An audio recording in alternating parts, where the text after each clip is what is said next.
7th episode की starting वहीं से होती है जहाँ पर लास्ट एपिसोड खत्म हुआ था। हम देखते हैं कि शिंजू ने जैक्योंग को बता दिया था कि वो होंगचू को पसंद करता है। होंगचू हैरान होती है और वहाँ पर जैक्योंग बोलने लगा था कि क्या क्या कहा तुमने।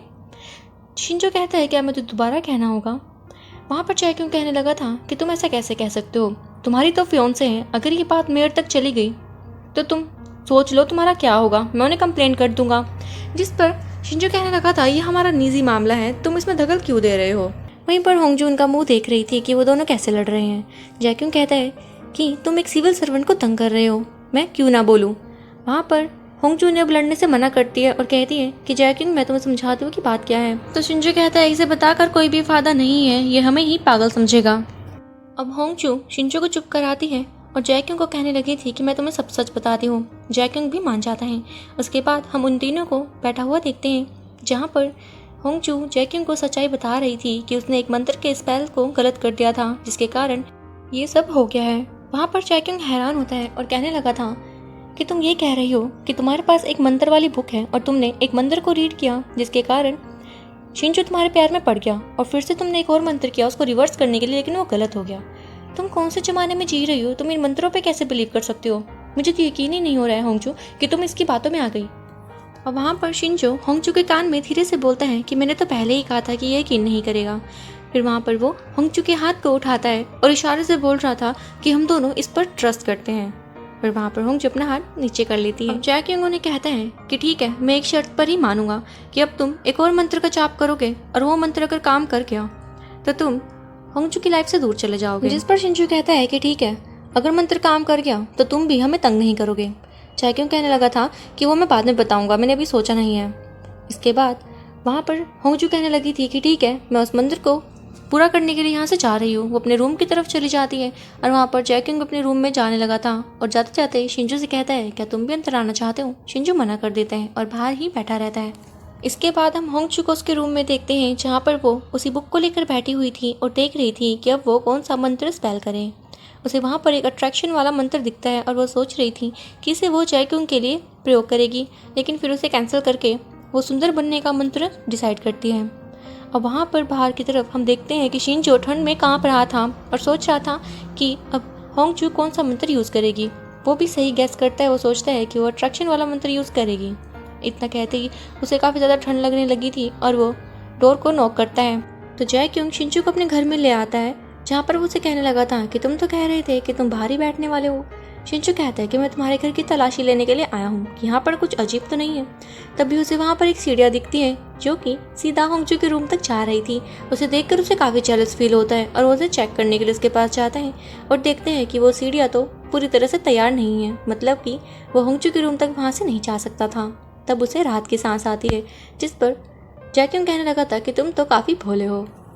फिर हम उन दोनों को साथ में बैठा हुआ देखते हैं जहाँ पर जैक्योंग शिंजू से कह रहा था कि तुम क्या सोचकर यहाँ पर आ जाते हो, तुम्हारी तो फियोंसे भी है। वहाँ पर शिंजू कहता है कि तुम्हें यहाँ से घर बदल लेना चाहिए, लोग क्या सोचेंगे तुम्हारे बारे में कि तुम अपनी कलीग के साथ ही रहते हो, काफ़ी अजीब होगा ना।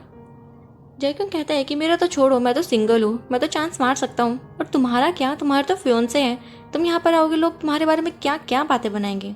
शिंजू कहता है कि वो तो मुझ पर छोड़ दो, तुम्हें इसकी टेंशन लेने की ज़रूरत नहीं है। वहाँ पर जैक्योंग कहता है कि अगर ये मंत्र काम नहीं करेगा ना तो तुम मेरे और होंगजू के बीच में मत आना। वो उसे प्रॉमिस कर देता है और साथ में ये भी कहता है कि ठीक है, अगर इस मंत्र ने काम कर दिया तो तुम मेरे और होंगजू के बीच में मत आना। वहाँ पर हम देखते हैं कि लाइट काफ़ी ज़्यादा डिम डिम हो रही थी, जिस पर जैक्योंग कहता है कि तुम ये मत सोचना कि मंत्रों के कारण हो रहा है, और क्या तुम मुझे बताओगे कि होंगजू को इन मंत्रों के बारे में कब पता लगा। तो शिंजू से बताता है कि ये उस भूतिया घर से स्टार्ट हो गया था जहाँ पर उसे वो बॉक्स मिला और हमें पता लगा था कि उस बॉक्स की हकदार होंगजू है और ये बॉक्स उसी का है और वही ये मंत्र वगैरह स्पेल कर सकती है। वहीं हम होंगजू को देखते हैं जिसने कि उस मंत्र के स्पेल को स्टार्ट कर दिया था और लाइट अब काफ़ी ज़्यादा ब्लिंक हो रही थी। जैक्योंग इसे काफ़ी नॉर्मल ले रहा था कि लाइट शायद ख़राब हो गई है। वहाँ पर जैक्योंग को होंगजू का कॉल आता है जो कि उसे अपने रूम में बुला रही थी और शिंजू भी ये सुन लेता है और वो दोनों ही होंगजू के रूम की तरफ भागते हैं जहाँ पर हम देखते हैं कि शिंजो आगे था और जैक्योंग उसके पीछे। वो दोनों ही एक साथ रूम के डोर के बाहर पहुंच गए थे और दोनों ही रूम के डोर पर फंस जाते हैं। वो दोनों बहस रहे थे कि पहले मैं अंदर जाऊंगा, लेकिन शिंजू भी अड़ा हुआ था कि नहीं पहले मैं अंदर जाऊंगा। ये मूवमेंट काफ़ी ज़्यादा क्यूट था। वहाँ पर वो दोनों अभी भी बच्चों की तरह लड़ रहे थे और हम देखते हैं कि जैक्यूंग वहीं खड़ा रह जाता है और शिंजू पहले अंदर चला गया था। वहाँ पर जैसे ही वो दोनों बैठे थे तो होंगचू ने बताती है कि मैंने एक मंत्र का यूज़ किया है और वो है एक सुंदरता का मंत्र। वहाँ पर शिंजो कहने लगा था कि तुम तो पहले से काफ़ी ज़्यादा सुंदर लग रही हो, पहले तुम्हारे फेस पर छुरियाँ थी लेकिन अब नहीं है। लेकिन तभी जैक्यूंग कहता है कि मुझे तो कोई फ़र्क नज़र नहीं आ रहा है, तुम पहले भी ऐसी ही दिखती थी और ऐसे ही शर्माती थी। जिस पर होंगचू कहते हैं कि तुम शायद सच कह रहे हो, मंत्र वगैरह कुछ नहीं होता, ये हमारा वहम है। वहाँ पर शिंजो अब होंगचू का फेस पकड़ लेता है और कहता है कि तुम अंधी हो क्या, मुझे तो इतना फ़र्क दिख रहा है, तुम कितनी ज़्यादा सुंदर लग रही हो, तुम्हारी स्किन देखो कितनी क्यूट लग रही हो तुम। लेकिन वहाँ पर अब जैक्यूंग उसे बोलता है कि अपने हाथ पीछे करो और ये मंत्र वगैरह कुछ नहीं होता, तुम्हारा ही वहम है।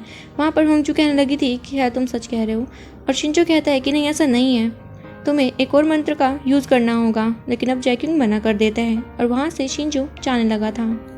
शिंजो वहाँ से अपने घर को चला जाता है और हम वापस होंगचू को देखते हैं जो कि अपने रूम में शीशे के पास बैठी हुई थी और अपना फेस निहार रही थी और कहती है कि क्या मैं सच में सुंदर हो गई हूँ या फिर ये मंत्र वगैरह मेरा सिर्फ वहम है, और अगर ऐसा है तो शिंजो के सच में मेरे लिए फील करने लगा है। इतने में होंगचू को जैक्यूंग का मैसेज आता है जो कि उसे छत पर बुला रहा था। अब जैसे ही होंगचू छत पर जाती है वहाँ पर पहले ही जैक्यूंग सारी तैयारियाँ करके बैठा हुआ था और होंगचू को ये सब देखकर काफ़ी स्पेशल फील हो रहा था।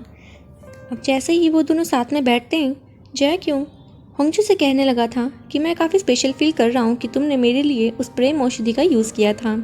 वहाँ पर होंगचू कहते हैं कि मैं तो मजाक कर रही थी, उसका कोई भी मतलब नहीं है, मंत्र कोई भी काम नहीं कर रहा है, बस वो मेरा वहम है। लेकिन मुझे समझ नहीं आ रहा है कि शिंजू फिर ऐसे एक्टिंग क्यों कर रहा है। वहाँ पर जैक्यूंग कहने लगा था कि ये बात छोड़ो, तुम मुझे ये बताओ कि तुम्हें इन मंत्रों पर बिलीव कब से होने लगा। वहाँ पर वो सब कुछ उसे बातें बताती है कि पहले मुझे शिंजो का बिहेवियर अजीब लगता था, लेकिन फिर मुझे उसकी बातों पे यकीन आने लगा। और वहाँ पर वो जैक्यूंग को शिंजो की उसी बीमारी के बारे में भी बता देती है। इसके बाद हम शिंजो को देखते हैं जो कभी भी होंगचू की गली के बाहर था और उसे वहाँ पर ब्योम दिख जाता है और उसे देखकर उसे याद आ जाता है कि उसने तो होंगचू को ऑफर किया था और उसने वो औषधि भी पी रखी है। वहाँ पर वो होंगचू को कॉल मिलाता है लेकिन कॉल जैक्यूंग उठाता है। वो पूछता है कि होंगचू का फ़ोन तुम्हारे पास क्या कर रहा है, क्या तुम साथ में हो। जैक्यूंग बोलता है कि तुम काम की बात करो, तुम्हें काम क्या है। जिस पर शिंजो कहता है कि होंगचू को इतना इन्फॉर्म कर देना कि वो अपने रूम को लॉक करके सोए क्योंकि ब्योम अभी भी यहीं पर घूम रहा है। होंगचू आ गई थी और जैक्यूंग उसे बताता है कि अभी शिंजो ने तुम्हें कॉल किया था और वो मुझे बोल रहा था कि ब्योम यहीं कहीं घूम रहा है, तुम अपने रूम को लॉक करके सोना। लेकिन उसने ऐसा क्यों कहा मुझे नहीं पता।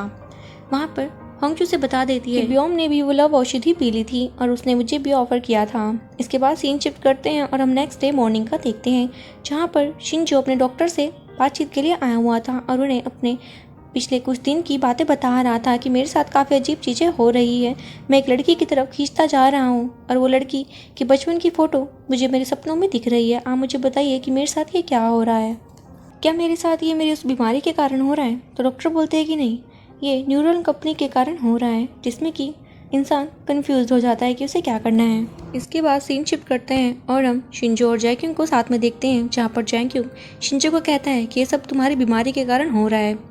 शिंजो को गुस्सा भी आया था। वो कहता है तुम्हें इस बारे में किसने बताया, क्या तुम्हें ये होंगचू ने बताया, वो मेरे ऐसे सीक्रेट को कैसे रिवील कर सकती है।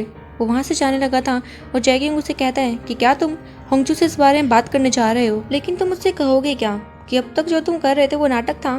तो शिंजो से बोलता है कि नहीं, वो मेरी न्यूरल कपलिंग के कारण हो रहा था, वो मेरी एक बीमारी है जिसमें कि इंसान कंफ्यूज हो जाता है।